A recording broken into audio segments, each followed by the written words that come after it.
Welcome to Leaping Larry's Revolutionary Reading Theatre.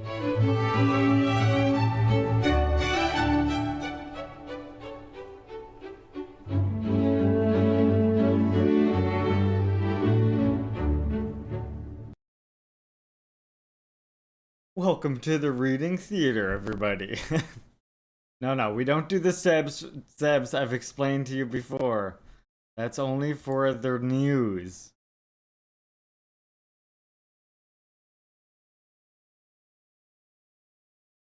Alright, so, as you may know, we are reading from Kwame Nkrumah, Neo-Colonialism, the Final Stage of Imperialism. We are on chapter 5. If you have missed it, don't worry. You can catch it. Oh. right. We're, fuck. I fucked up. Oh, wait.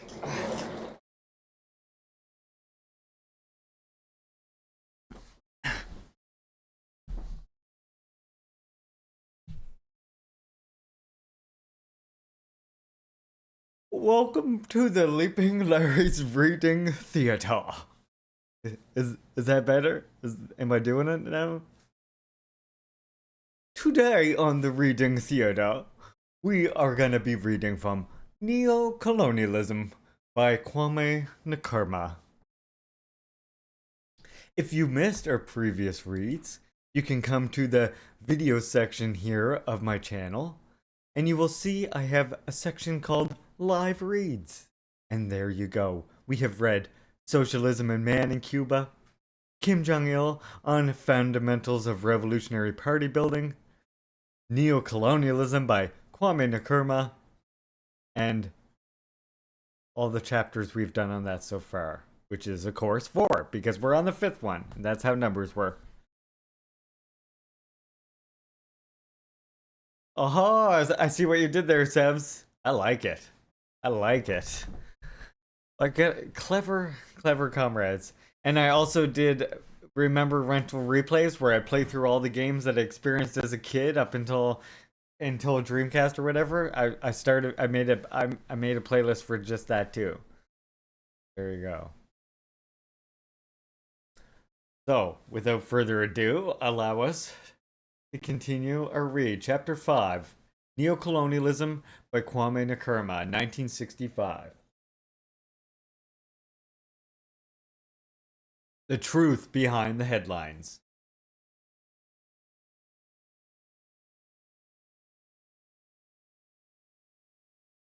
But before I begin reading, make sure you all have filled in Seb's heart at the top of my screen right there. That means to follow Seb's. So if that heart at the top of the screen is empty, I ask you to please fill that in. Sebs really wants his heart hole to be filled in. Trust me.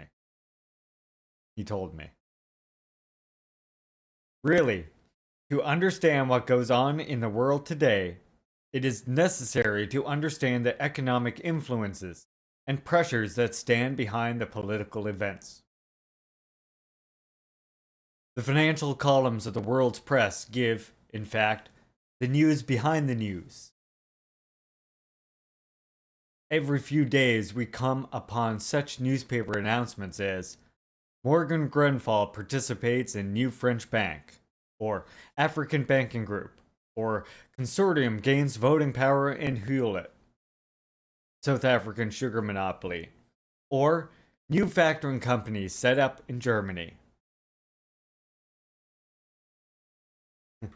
See, I knew Sebs. Told you I know Sebs. Sebs told me, I told you. We'll both be deeply insulted if you haven't filled in his heart hole. Just say that much. These newspaper headlines actually taken at random.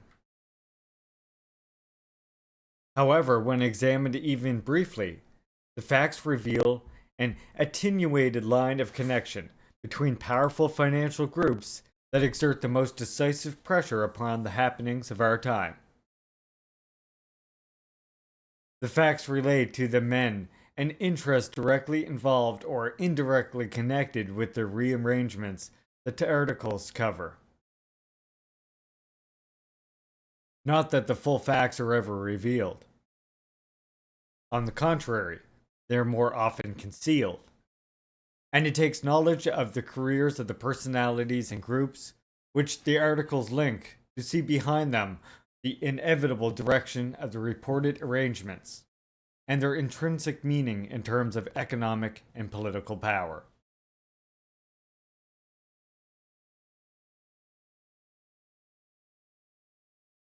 Yeah, you want to see my long reading list? Oh yeah, I forgot to do something too.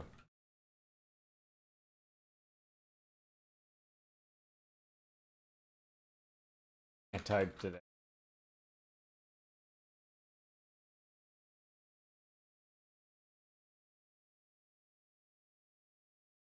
There we go.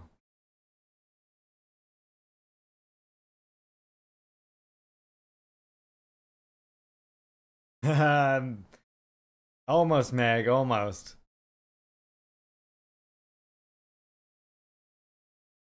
Let us take the item of Morgan Grenfell participation in the new French bank. Financial Times, London, 18th of December, 1962.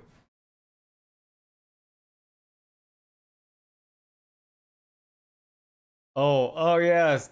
Oh, Steps, I see the way our man forgets, so now he's being decried as not having a big enough list. All right then. It hurts, but I see.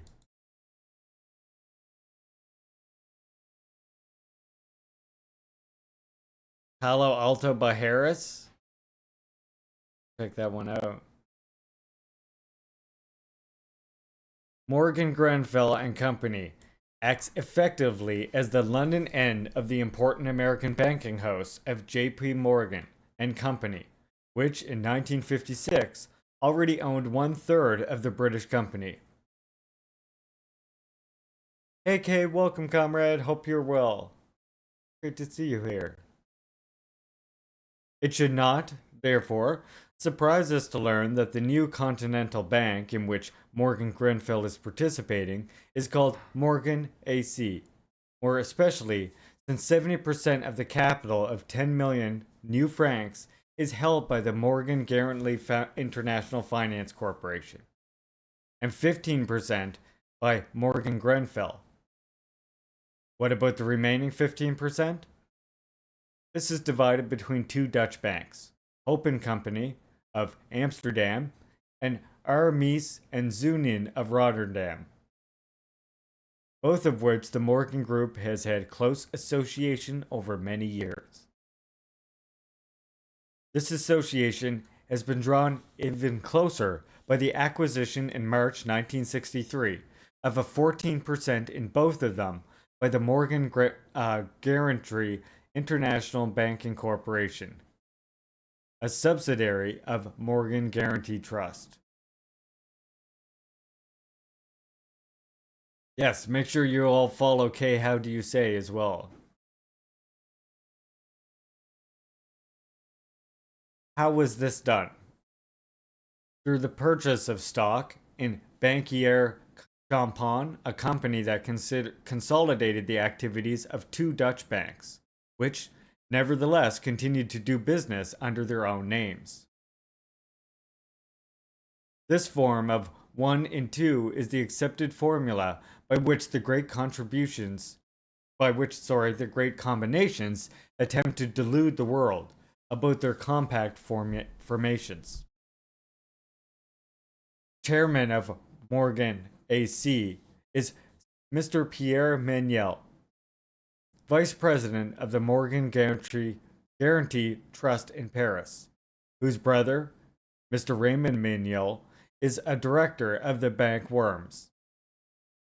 Vice President of Morgan AC is the Riet Han, Viscount Haricot, RCMG, OBE, a managing director of Morgan Grenfell, and chairman of 4 important British insurance companies: British Commonwealth, Gresham Fire and Accident, Gresham Life Assurance, and legal and general.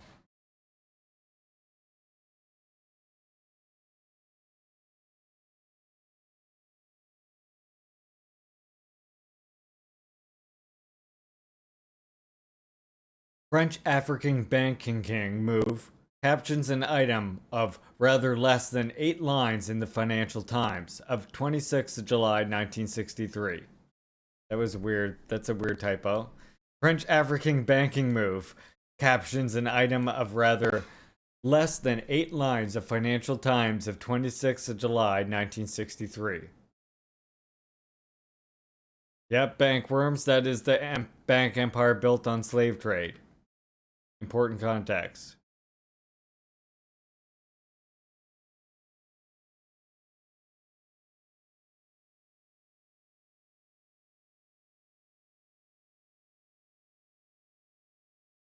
Which informs us shortly that the network of the Banque Commerciale Africaine in Senegal, Ivory Coast, Cameroon, and Congo Republic has been taken over by Societe Generale, France's second largest bank. It is in the single comment the newspaper allows itself that we find the gist. The arrangement will result in a substantial increase in the volume of deposits held by Societe Generale.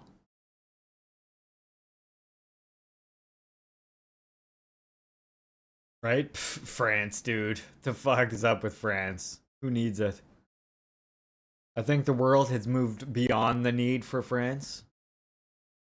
And the US, Canada too. But, that's a whole another can of worms that settlers don't like to talk about.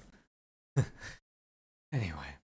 Societe Generale was founded under Napoleon III in 1864. One of the chief participants was Adolf Schneider, a member of the Schneider Iron and Steel Empire, who was at the same period also one of the regents of the Banque de France. Both Banque de France and Societe Generale have now been nationalized. This means, in effect, that the French government has a direct interest in the network of the Banque Commerciale Africaine that Societe Generale has taken over.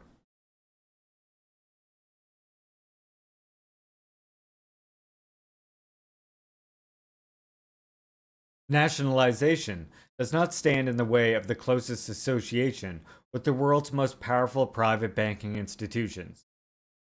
As the facts given under the title African Banking Group, West Africa, 22nd December 1963. Illustrate. The title, however, is misleading. There is little that is African about the group. The body mainly concerned being the Bankers International Corporation, a subsidiary of the Bankers Trust Company, which shares with Morgan Guaranty Trust with commercial businesses of JP Morgan and Company. The others are Societe Generale and other unnamed European financial institutions. Brent Sam, welcome in, comrade. Great to see you. This combination of Western banks, topped by the long-armed Morgan interests, is to extend the formation of banks in just those territories where Societe Generale has acquired the interests of Banque Commerciale Africaine, namely Ivory Coast, Senegal, Cameroon, and Congo. The American Federal Reserve Board has given its approval to the Morgan extension, as have the governments of the African countries concerned. Comment is unnecessary, since we can readily accept the view of the senior vice president and head of the international banking departments of the Bankers Trust, Mr. G.T. Davies, who happily announced that participation in these four nations will substantially increase the scope of Bankers Trust Company's activities in Africa, a continent in which we are vitally interested.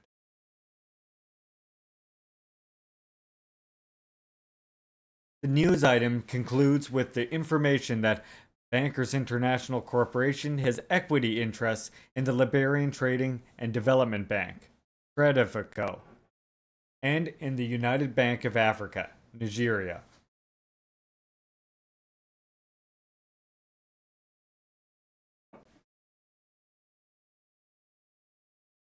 The fact that another sugar consortium from Financial Times, 8th of November 1962, has managed to obtain over 50% of the ordinary shares and thereby the majority voting power in the South African sugar monopoly of Sir J. Hewlett and Sons appears, on the surface, to be entirely unrelated to the other newspaper items we have already scrutinized. But let us go on with our examination. Behind the combination of sugar companies that has gained ascendancy in the Hewlett monopoly are visible the hands of two important South African share issuing and underwriting houses, Philip Hill Higginson and Company, Africa, and Union Acceptances Limited.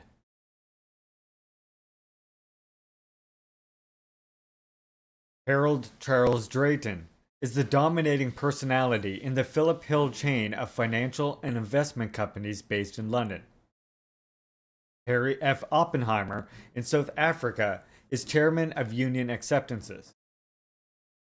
Among Mr. Drayton's company appointments are those of chairman of European and General Corporation, Second Consolidated Trust, and director of Midland Bank, and Midland Bank Executor and Trustee Company. Eagle Star Insurance Company, Standard Bank, Consolidated Goldfields of South Africa, and Ashanti Goldfields Corporation. Mr. Oppenheimer, among his more than 70 company appointments, includes those of chairman of African Explosives and Chemical Industries, Anglo-American Corporation of South Africa, De Beers Consolidated Mines, and First Union Investment Trust. He is a director of African and European Investment Company, Barclays Bank DCO, British South African Company, and Central Mining and Investment Corporation.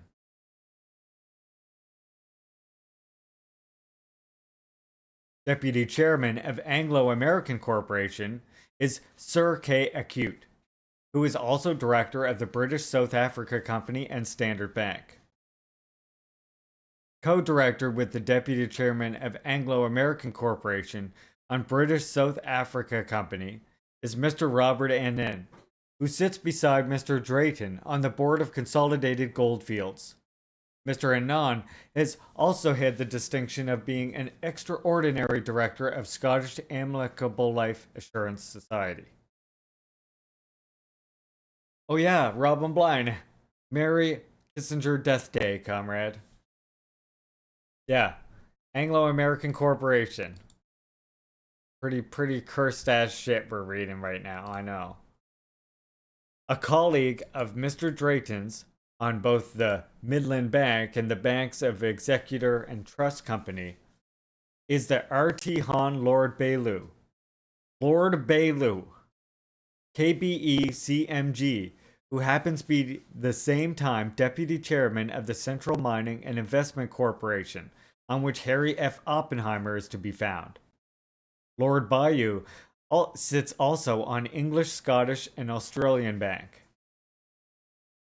People are fucking twisted. Another director of Standard Bank is Mr. William Anthony Acton, whose close ties with the banking world are seen in his deputy chairmanship of the National Bank and directorships on the Bank of London and Montreal, Standard Bank Finance and Development Corporation, Bank of London and South American, and Bank of West Africa. It is certainly not sheer coincidence that Lord Luke of Pavenham has a seat with H.C. Drayton on the board of Ashanti Goldfields, and occupies which Mr. Acton is seated. Nor can it be merely chance that Mr. Esmond Charles Baring, former director and London agent of Anglo-American Corporation, and associate with a number of other companies in the Oppenheimer Group, is a member of the family that operates the merchant house of Baring Bros, and maintains the closest links with the investment world.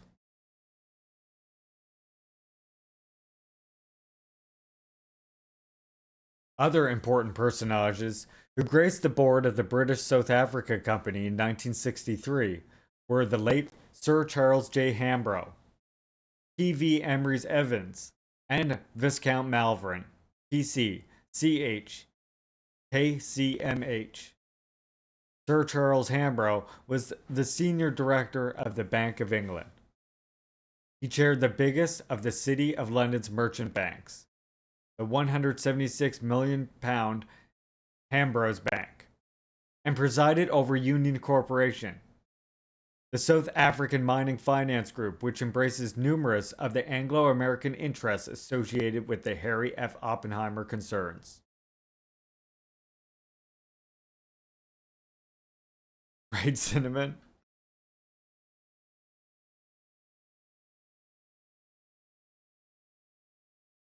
Here we go with Lord Malvern again.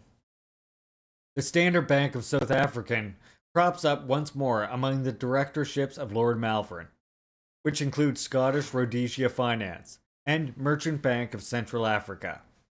The last named bank is a creation of the Rothschild banking group, in which one finds Bank Lambert, one of the important Belgian banks, some 17.5% of whose interests are concentrated in Africa, notably in the Congo.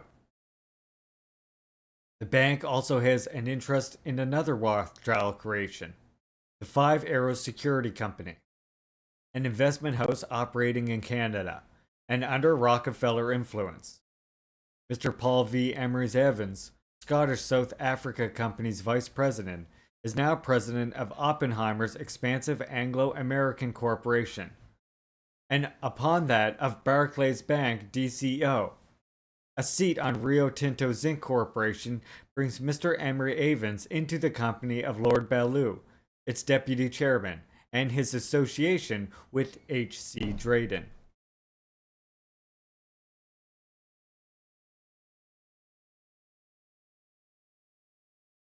Tried to join the Discord, you got an error?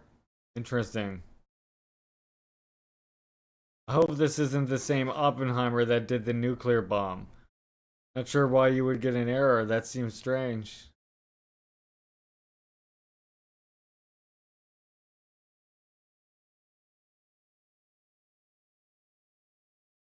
Several of the leading British banks and insurance companies and some of their European associates participate in the Standard Bank. Its chairman, Sir Frank Cyril Hawker, used to represent the Bank of England, and its vice chairman, Sir F.W. Leith Ross, represents the National Provincial Bank. W.A. Acton's banking associations have already been outlined above. H.C. Drayden brings in the interest of his own financial groups, as well as those of the Midland Bank and Eagle Star Insurance.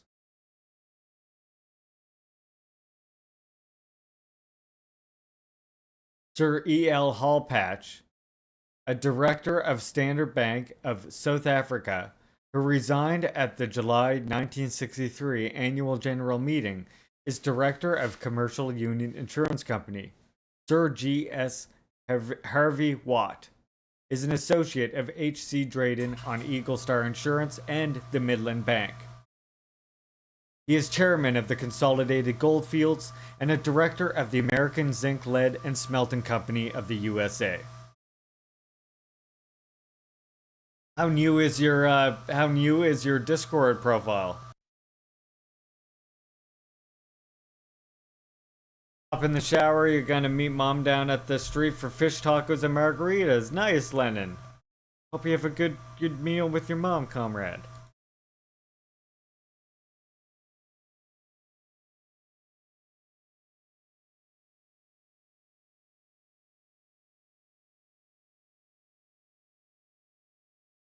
John Francis Purdue brings the interests of the Commonwealth Development Corporation into the bank, as well as those of Westminster Bank, the Bank of New South Wales, and sundry other financial and investment concerns. William Michael Robson, As vice chairman of the Joint East and Central African Board of the Standard Bank, brings to bear all those vested interests joined in the board, while he represents separately the investments of the finance holding, merchant, shipping, and plantation companies of the Booker Bros, McConnell Group, which has a monopoly grip upon the economy of British Guiana. Charles Hyde Villers holds a brief for Bank Belge Limited and Sun Life Assurance Society.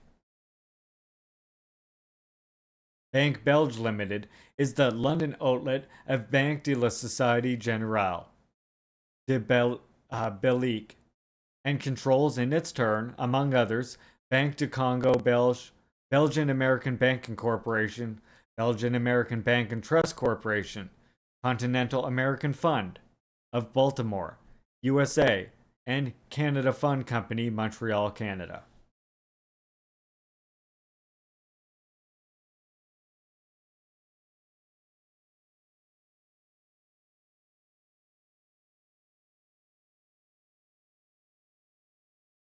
The headline, New Factoring Company Set Up in Germany, Financial Times, 4th of October, 1963, has a superficially innocuous look. However, the briefest glance at the test takes us once right into the world of international banking, where we meet extensions of British and American capital that have stimulated and supported an international factoring venture which has expanded in a very short time across 4 continents. The focal point is a Swiss holding company, International Factors AG of Chur. Its nominal capital is Swiss. SWFRS, 6 million, about £490,000. It has now established activity in Germany, where a company, International Factors Deutschland, is set up in conjunction with the 3 German banks, the Chur company retaining 50% of the capital. The rest, 20% is held by Frankfurter Bank, 25% by Middle Reich Credit Bank, Dr. Heubach and Company, and 5% by a private bank in Frankfurt, George Hawk. Dorian Sapin, welcome in, comrade. Hope you're well. Hope you're well, comrade. Great to see you here. Frankfurter Bank's portion, however, will be enlarged by the fact that it has acquired a 51% stake in Heubach and Company by way of share exchange.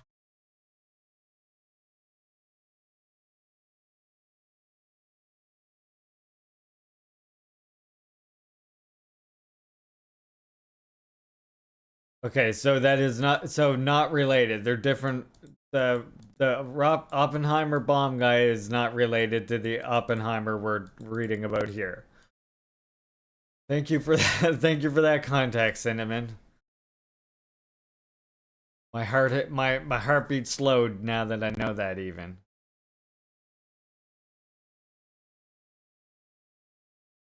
His obituary in the New York Times is interesting. Kissinger is in there. Jesus fuck, that's so weird. Holy shit. Isn't it? Like, is that like a weird thing? The planetary alignment of all these things. The fuck?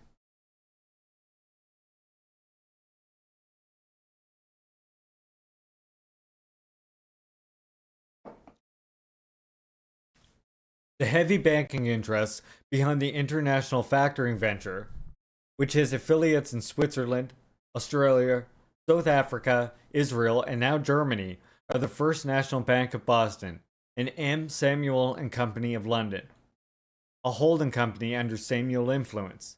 Tozer, Kemsley, and Hilborn Holdings is a third.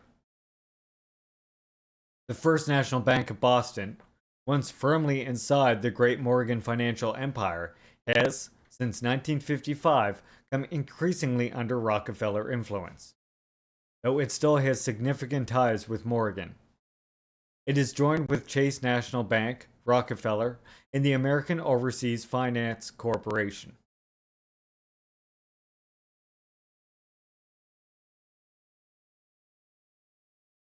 Chairman of M. Samuel and Company is Viscount Bairstead, a director of the Rothschild Creation Alliance Assurance Company and its affiliate Sun Alliance Assurance.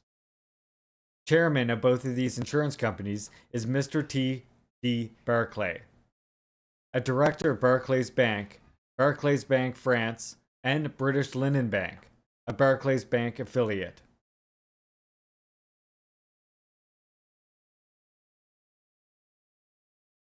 At the beginning of February 1963, the First National City Bank in New York, through International Banking Corporation, institutions controlled by the Rockefeller Interest, brought a 17% share in M. Samuel & Co., represented by 600,000 ordinary shares and a cost of $1,900,000.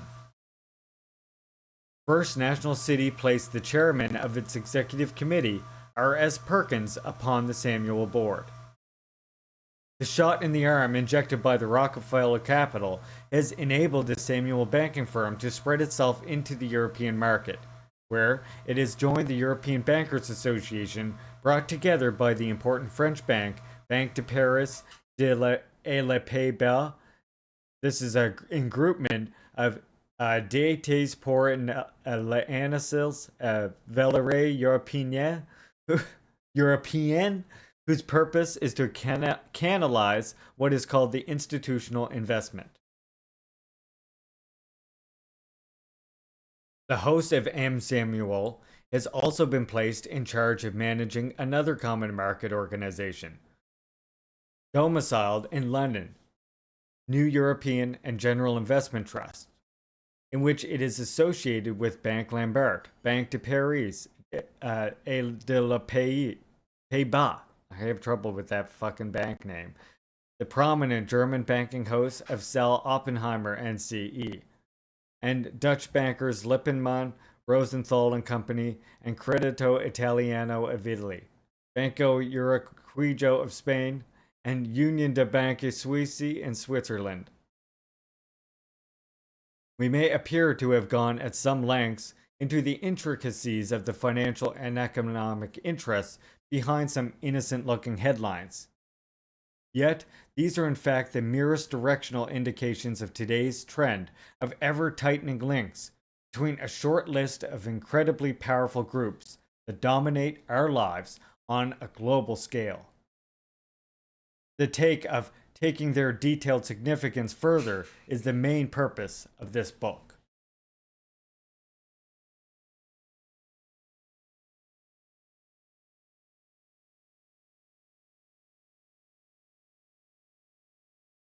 Nevertheless, even this brief breakdown provides illuminating evidence of the serpentine, interlocking financial monopoly today.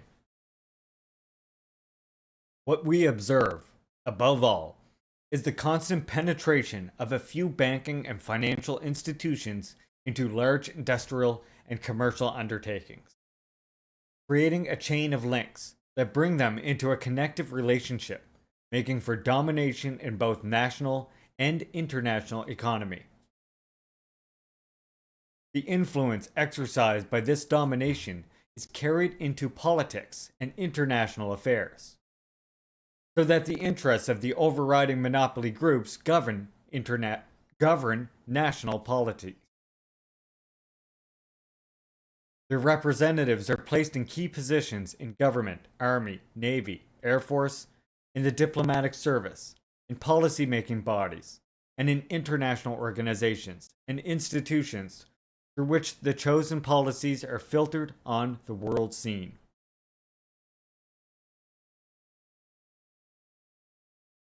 This process had already reached a high enough pitch before the outbreak of the First World War to call forth a number of important studies of its growth and potentialities.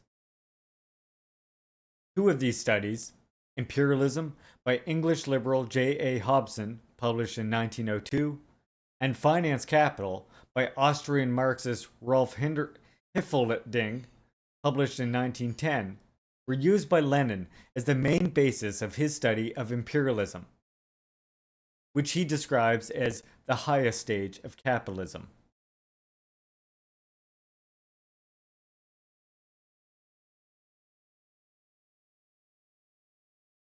It came at the stage at which competition transformed into monopoly, the so-called combination of production.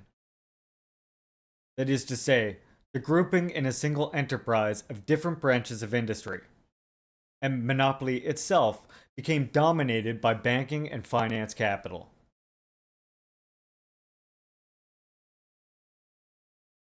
Lenin's study was written in 1916. Since then, the domination of financial monopoly speeded up tremendously.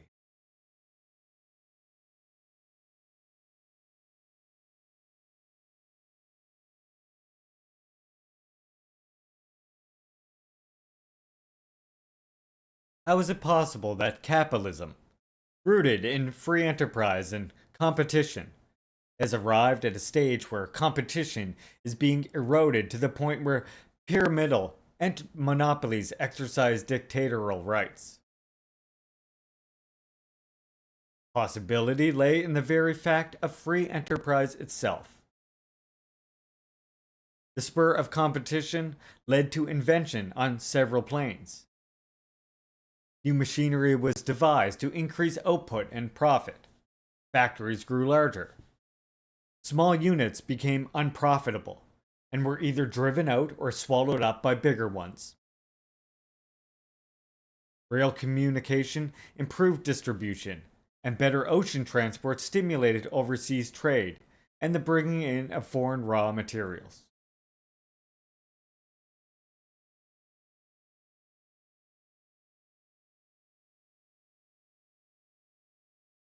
The joint stock company that encouraged the growth of rail and ocean transport served as a forcing instrument for banking and insurance growth. New company law assisted its extension to industrial and commercial enterprises, in which the individual investor's risk was lessened by the limitation upon his liability. Competition moved onto another level. Companies that possessed large capital were able to call upon it on their own security and were able to wield an unequal influence against weaker ones. Profits became hinged to the elimination of competition. The enormous expansion of industry and the end of the last century and the beginning of the present was accompanied by a rapid concentration into even larger enterprises.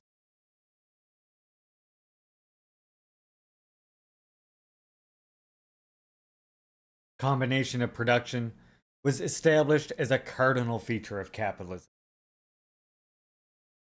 Firms that had begun by concentrating upon one function of an industry spread into a group enterprise that represented the consecutive stages of raw materials processing, or were ancillary to one another. Trade houses extended their activities into distribution, and then into actual production of finished goods from primary materials produced from plantations and mines they acquired in overseas territories.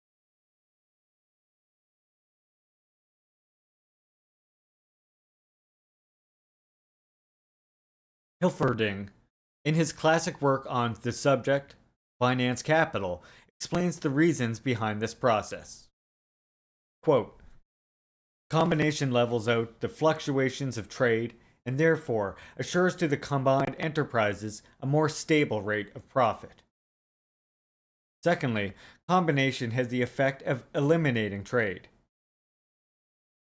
Thirdly, it has the effect of rendering possible technical improvements and, consequently, the acquisition of super profits over and above those obtained by the pure enterprises. That is, the non-combined enterprises. Fourthly, it strengthens the position of the combined enterprises compared with that of the pure enterprises.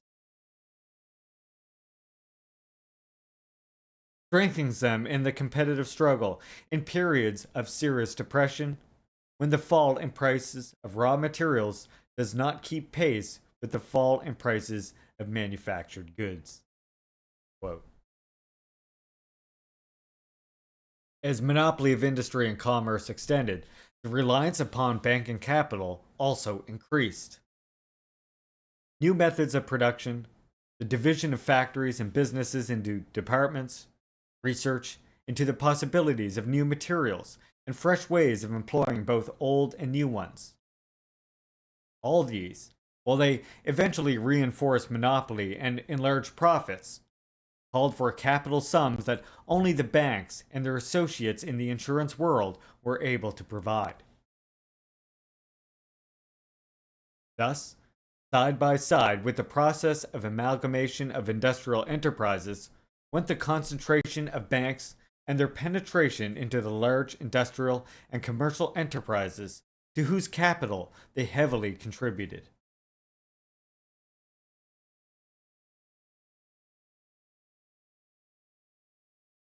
From middlemen originally performing the role of simple moneylenders, banks grew into powerful monopolies, having at their command almost the whole means of production and of the sources of raw materials of the given country and in a number of countries. This transformation of numerous humble middlemen into a handful of monopolists represents one of the fundamental processes in the growth of capitalism into capitalist imperialism. Imperialism, Lenin, page 45.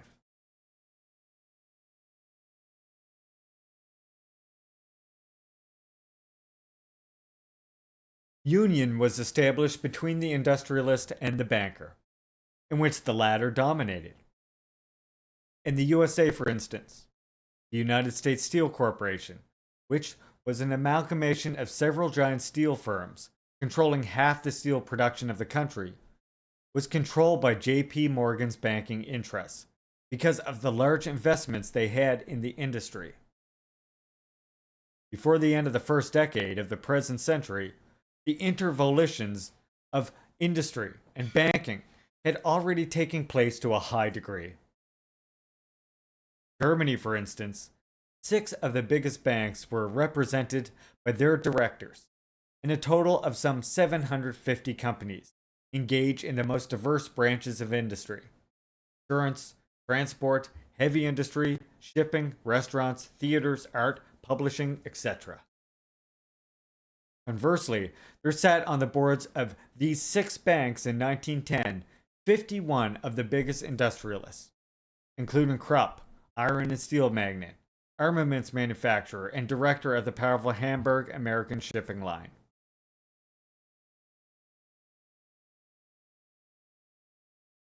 Today, this process has gone very much deeper and is spreading its roots more embracingly every day. The six German banks included the 4 giants: the Deutsche Bank, the Dresdner Bank, the Diskonto Gesellschaft, Commerzbank, all of which have grown even more powerful.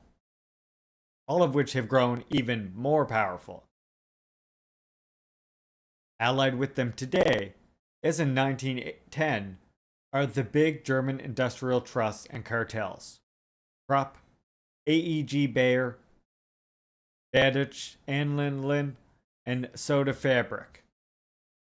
Farbwerke Hocht, the last 3 the components into which the great IG Farben were broken by the Allies at the end of the Second World War. The explosives and armaments manufacturer connected with the massive ICI and its continental affiliate Solvay. For example, the Deutsche Bank is now Germany's leading bank and is placed as 11th among the foremost in the world. In 1870, the Deutsche Bank had a capital of 15 million marks, which it had been able to increase to 200 million by 1908. In 1962, it disposed of funds amounting to 1,100 billions of old French francs. Well, thanks, Mama. I do my best.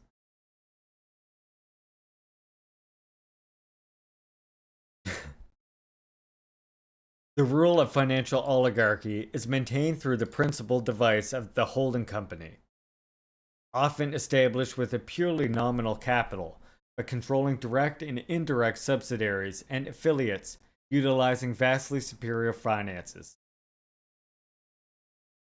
Assuming that 50% holding of the capital is sufficient to control a company, sometimes it can be and is considerably less. It is possible with an investment of, say, 100,000 pounds to control tens of millions in subsidiary and interlocked enterprises. Concentrated in the hands of a few, finance capital exercises a virtual monopoly, by reason of which it exacts enormous and ever increasing profits from company flotations, share underwritings, debenture holdings, state loans, and bond issues. The Deutsche Bank, for example, adopts a specific procedure for gaining control of enterprises and drawing in fresh profits. When participating in the launching of new ventures or extensions of already existing ones, it finds the whole of the required capital from its own and associated resources. When the formation is complete, the shares are unloaded at a premium, the bank holding just sufficient to give it a commanding voice in the direction of affairs. At the same time, it takes a profit on the original capital.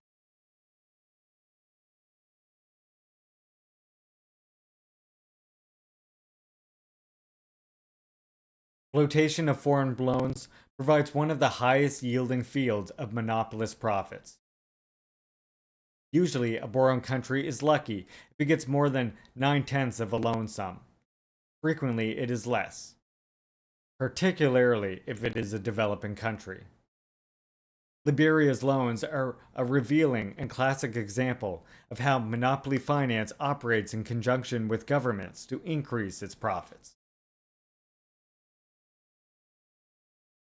In Liberia, in 1904, President Arthur Barclay reported that the English 7% loan of 1871, originally £100,000, of which was only £27,000 actually reached the Liberian treasury. £100,000 of which only 27,000 actually reached the Liberian treasury because of certain official defalcations, with the largest item of the country's indebtedness, and would require 3 years' revenue to cover it. A desperate Liberian government succeeded in arranging an international loan of $1,700,000. This was subscribed by British, French, Dutch, and German banking houses associated with United States. Financial institutions of J.P. Morgan, the National City Bank, First National Bank of New York, and Loeb and Company.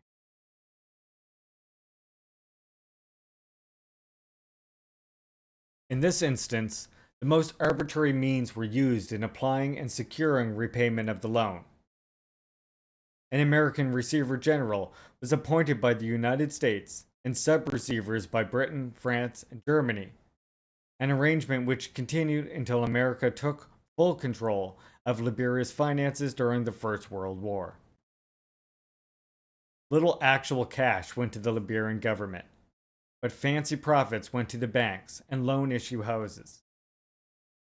Bonds to the value of $715,000 were delivered in London, $225,000 in Germany, $460,000 in Amsterdam, and $158,000 in New York, to creditors of Liberia in payment of their outstanding claims. It required reparations money from the sale of German properties in Liberia to liquidate subsequent debts incurred with the then British Bank of West Africa to try and meet the claims on this loan.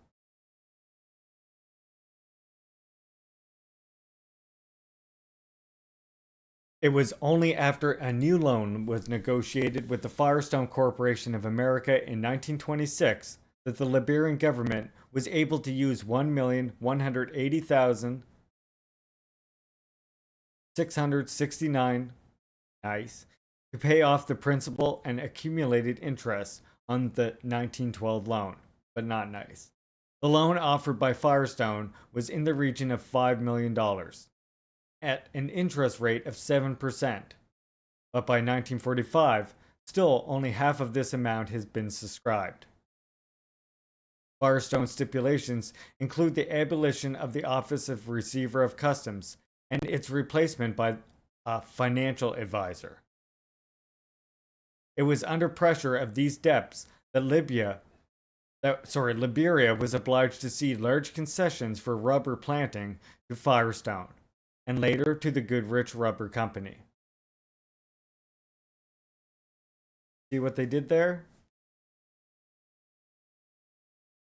You see how Firestone lent them the money, not all of it even made it there, and then under pressure of the debt, forced the country to concede large areas large rights to rubber planting and processing.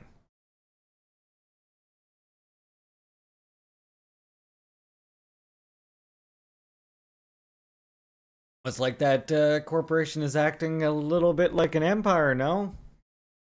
When you really think about it there. One of the principal functions of finance capital is the issue of securities on which the discount rates are ridiculously high. It is also an important method of consolidating financial oligarchy.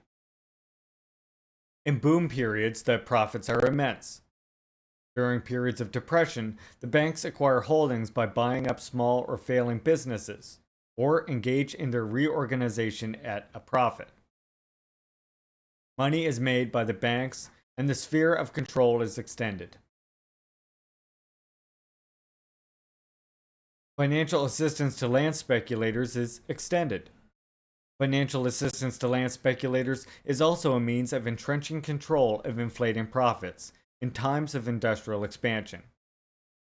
Ground rent monopoly merges with communications monopoly, since an important factor governing rise in land prices is good means of communication with town centers. No way, you silly communists, always thinking companies are against the people. Why would they want to do that, right, Zebs? They want to serve people. The best way to serve the people is to serve the people or something, right? Or even if they only care about their profits, the best way is to serve the people, right? Or some shit like that. Is that how that works?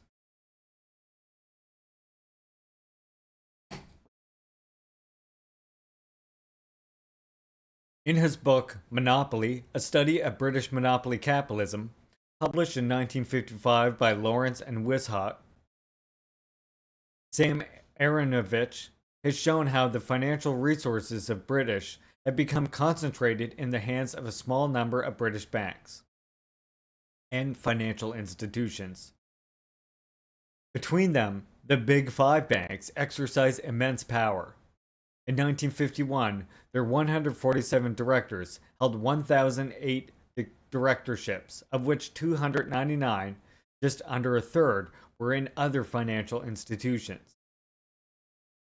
Of these 299, 85 were in other banks and discount companies, 117 were in insurance companies, and 97 in investment trusts and finance companies.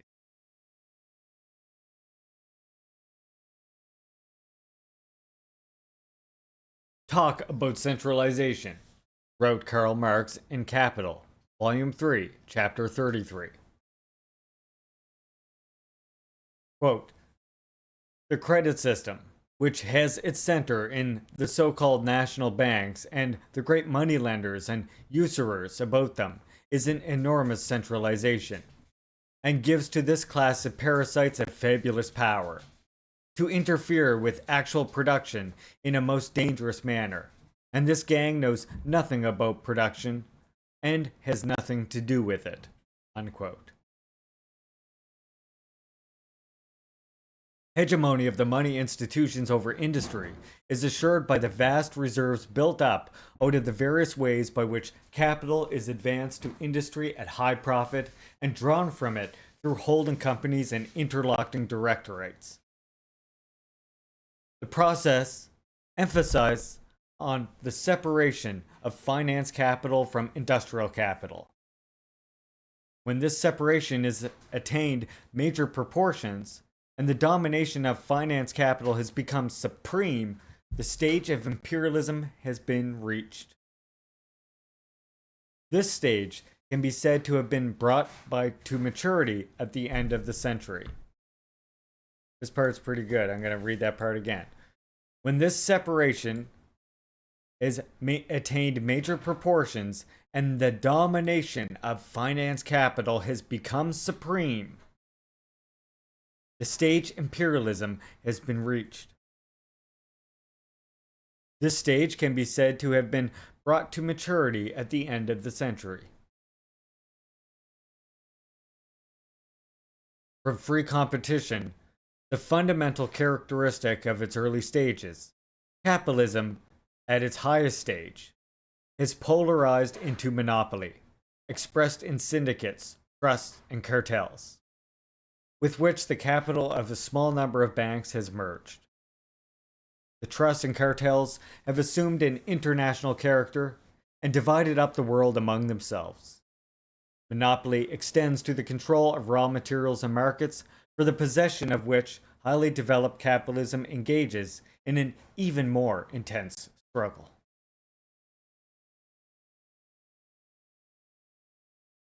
At its imperialist stage, finance capital's primary need is to find spheres of overseas investment, which will return profits at a greater rate than can be obtained at home. The export of capital, therefore, becomes the dynamo of imperialism, which turns the export of commodities and leads to the capture of colonies as the means of assuring monopolist control. Upon this economic process is built the political ideology, the non-economic superstructure that infuses the battle for colonial conquest. Hilferding expressed this ideology in a single concise sentence. Quote, "Finance capital does not want liberty, it wants domination."